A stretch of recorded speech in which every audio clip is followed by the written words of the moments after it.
Hello, my name is Kay Grampich, short for Kasumbrero Grammar and Speech, and obviously, as my name speaks, I'll be giving you tips about grammar and speech out of Mr. Dictionary's given senses. Yada yada, yada. Hi, my name is Kay Encyclopedia, short for Kasumbrero Britannica Encyclopedia Wikipedia.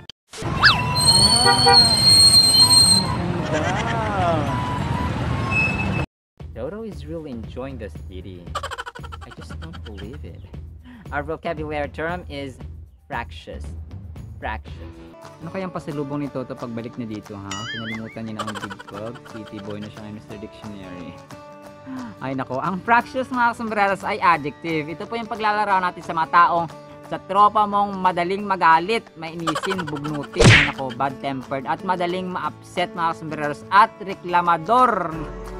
Parating nagre-reklamo kahit na sa mga or especially sa mga maliliit na bagay, no, talagang may mga taong ganun kahit na very very meticulous, very kahit mabusisi na sobrang maliit na bagay, naiinis ka agad, no, kahit na maliit na rason nila, naiinis ka agad, may mga taong ganun po. Pero sana maiwasan natin. Ang mga possible synonyms po natin dito ay recalcitrant, kung napanood niyo yung vlog natin about recalcitrant, petulant, kung napanood niyo rin yung vlog natin about petulant, peevish, irritable, touchy, etc. At pag ginamit naman sentence ay libra Mr. Dictionary. Since Adam is an inexperienced teacher, he found the fractious student difficult to control. Fractious. Teacher is a noun. To be specific, it is a common noun. Its gender, also common. Yada yada. Adam. Do you know Adam Osborne? Si Adam Osborne mga sombreros ay isang British immigrant sa Bangkok, Thailand. Siya po ang first inventor ng portable computer na tinatawag natin ngayong laptop. Tama po. Pero siya po ay namatay sa India habang siya po ay natutulog lamang sa edad na 64 noong taong 2003. That's Adam Osborne and his invention, laptop or lappy. Si Adam Osborne mga sombreros ay namatay habang siya natutulog, no? May mga taong ganoon parang binangungot, no, or parang hindi na sila nagising, may mga ganoon po. Although malungkot po, basahin po natin Acts 27:12. Nang unang araw ng Sanlinggo, kami nagkatipon upang magpira-piraso ng tinapay. Si Pablo ay nangaral sa kanila hanggang hating gabi, sapagkat aalis na siya kinabukasan. Maraming ilaw sa silid sa itaas na pinagtitipunan namin. Nakaupo sa bintana ang isang binata ng pangalay Eutico. Dahil sa kahabaan ng pagsasalita ni Pablo, si Eutico ay inantok at nakatulog ng mahinding. Nahulog siya mula sa ikatlong palapag na kanyang kinaroroonan, kaya't patay na siya ng buhatin. Nanaog si Pablo at niyakap ang binata. Sinabi niya, "Huwag kayong mabahala, buhay siya." Muling pumanik si Pablo, nagpira-piraso ng tinapay at kumain. Pagkatapos, nakipag-usap pa siya sa kanila ng matagal hanggang mag-umaga at saka umalis.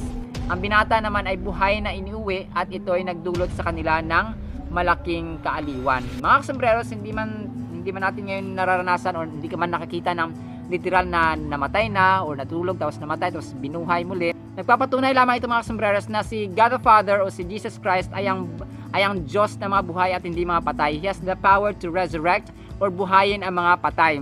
Hindi man literal na nakita natin na pinata o namatay dahil sa pagkatulog o dahil sa sobrang tulog or natutulog tapos namatay tapos binuhay. Pero yung kaluluwa, no, sa resurrection day or sa buhay sa time na bubuhay na ng Panginoon ang mga patay para husgahan or para i-judge mga sombreros ay He has the power to bring the dead to life. So let's read, love, and obey what's in the Holy Bible. Bear Brand. Ang Bear Brand mga sombreros ay isa lamang sa produkto or manufactured by Nestle. Si Henry Nestle mga sombreros ang may-ari po ng Nestle, kaya nga pinangalan sa kanya yung Nestle na company mga sombreros. So siya po ay isang Swiss-German confectioner at founder ng Nestle Philippines, Nestle Germany, Nestle Australia, and so on and so on, no? Mahilig kayo sa gatas. Pero yun po, no, dito sa Pilipinas ay ang Bear Brand was introduced 1890s, no, 1892 hanggang 1895. But not until 1911 na nagpatayo sila ng pinakaunang sales office ng Bear Brand dito sa Pilipinas sa Calle Renta sa Binondo, Maynila, no, sa mga mahilig sa gatas dyan. Muli po ito po si Kasumbrero Dennis mula rito sa Camellia, Tagum City. Muli po ito po si Kasumbrero Dennis aka Kuya Kim 2.0 at nagsabing Sabayan nyo kami! Ang buhay ay masaya, naging masaya, masaya, naging faith of love, patuloy na pag-asa. Muli po, maraming salamat po mga sombrero sa mga sumasama sa learning, sa wisdom, sa knowledge. Maraming salamat po at see you sa next segment. Bye-bye!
Hello, my name is Kay Grampich, short for Kasumbrerong Grammar and Speech, and obviously as my name speaks, I'll be giving you tips about grammar and speech out of Mr. Dictionary's given senses.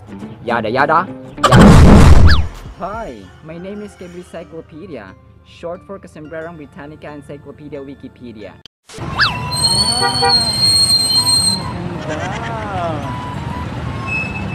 Toto has chosen the city over this big bed. Kinda sad. Our vocabulary term is inebriated. Inebriated. Ano kayang gagawin ni Toto dyan sa city at kinilimutan bigla ang big goat? Ang inebriated mga sombreros ay adjective. Ito pa yung paglalarawan, ayaw natin to. Yung taong labis-labis at sobra-sobra na ang nainom na alkohol, no? Lasinggero at lasinggera.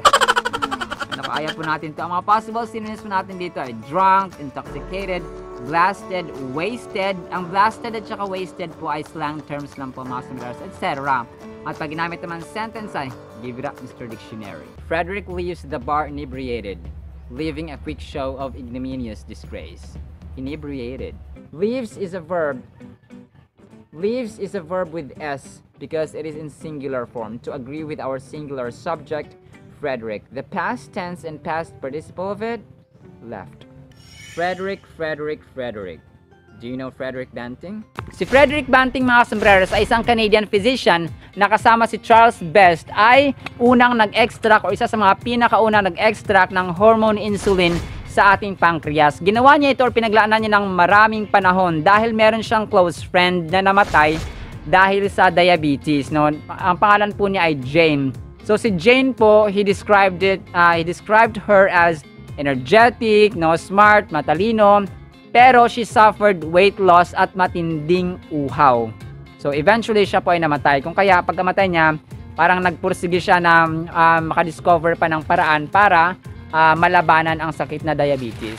Usapang paglalasing mga sombreros, lasing, kalasingan. Basahin po natin Galatians 5:19-21. Sabi niya dito, ang mga taong sumusunod sa ninasa ng laman ay makikilala sa gawa nila, sexual na immoralidad, karaswaan, kahalayan, pagsamba sa mga Diyos-Diyosan, pangkukulam, pagkapuot, pag-away-away, pagkasakim, pagkagalit, pagkakawatak-watak, pagkakahati-hati, pagkainggit, paglalasing, pagkahilig sa kalayawan at iba pang kasamaan. Binabalaan ko kayo tulad ng ginawa ko na noon, ang mga namumuhay ng ganito ay hindi mapapabilang sa kaharian ng Diyos or hindi makakapasok sa heaven mga sombreros ang mga lasinggero at lasinggera kapag hindi nagbago ha. Ephesians 5:18, huwag kayong maglalasing dahil nakakasira ito ng maayos na pamumuhay. Tama po, maraming lasenggo ang nawasak ang pamilya mga sombreros. Sa halip, hayaan ninyong mapuspos kayo ng banal na espiritu. 1 Corinthians 6:9-10, hindi nyo ba alam na hindi magmamana ng kaharian ng Diyos ang masasama? Huwag kayong palilinlang. Sapagkat kailan may hindi magmamana ng kaharian ng Diyos ang mga immoral, sumasamba sa Diyos-Diyosan, nangangalunya, nakikipagrelasyon sa kapwa lalaki o babae, magnanakaw, sakim, lasenggo, mapanlait, at mandarambong. Yan, lasenggo mga sombrero. So, hindi po tayo dito nagko-condemn I'm sharing the truth in love po mga sombreros with all humility and love. Kasi tayo naman po ay hindi perfecto pero ginagamit may mga calling kasi tayo may mga purpose tayo sa buhay. So This is one of the purposes of God why He called me. He called other people and other preachers, other gospel sharers as well to advance the kingdom of God, because Satan and his demons, nako, nag-advance din po sila ng kanilang kingdom. Alright, so pero dito tayo sa good side para masaya, maligaya, peaceful at puno ng love. So let's read, love and obey what's in the Holy Bible. Bubbles kayo. Naglaro na parang bata. Alam niyo ba kung bakit bumubula ang sabon mga sombreros kapag ginahalo ito sa liquid or sa tubig? Ito ay dahil ang mga sabon po ay may tinatawag na chemical compound na surfactants or surfactant. Ang surfactant mga sombreros, ito po yung nagre-reduce ng surface tension sa liquid at nag-i-increase naman or nagdadagdag sa spreading property nito na nagiging outcome or nagiging resulta ng ayan, ito na yung resulta niya, yung bula mga sombreros dahil sa surfactant. Muli po ito po si Kasombrero Dennis, aka naglaro na parang bata. Muli po ito po si Kasombrero Dennis, aka Kim 2.0 at nagsabing, Sabayan nyo kami, ang buhay ay magsalala ng masaya, lalo na naging faith, hope, and love. Patuloy sa pag-asa. Muli po, maraming salamat po mga sombreros sa mga sumasama sa learning, sa wisdom, sa knowledge. Maraming salamat po at see you sa next segment. Bye-bye!